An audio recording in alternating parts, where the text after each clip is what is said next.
So I started in the Columbus, Ohio mission. I was there for about the first year of my mission. And the Columbus and Cincinnati areas, they're pretty similar. They're like 2 hours away from each other. So Columbus is more liberal, I would say. It's more of a liberal community. Cincinnati, it's very Catholic.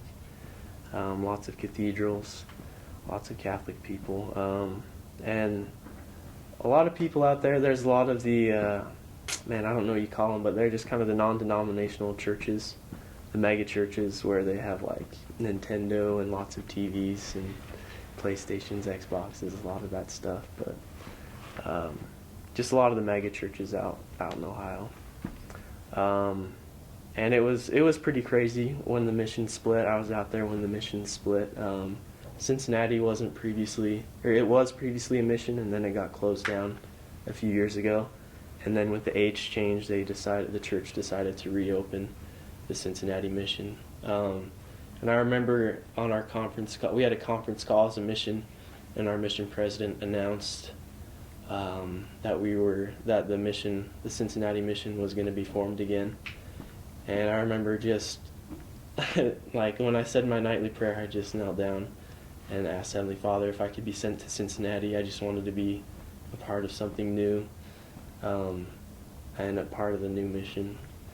And also I'd been in Columbus for about a year at that point, so I wanted to go down to Cincinnati and experience what Cincinnati had to offer. But the process of splitting the mission, it was kind of hectic, just because you didn't know where you were going. So what ended up happening was we had a transfer about 2 weeks before the mission was going to split, which was on July 1st. And I was in Columbus at the time, and so we had the transfer, and I ended up getting sent to an area in Dayton, Ohio, which is like in the middle of Columbus and Cincinnati. So I could have gone either way, but it just so happened that the boundary line was drawn. So I was at the very top of the Cincinnati mission. So I did end up getting sent down to Cincinnati and stayed in there for the last year of my mission. And our mission president was President and Sister Porter, and they were awesome.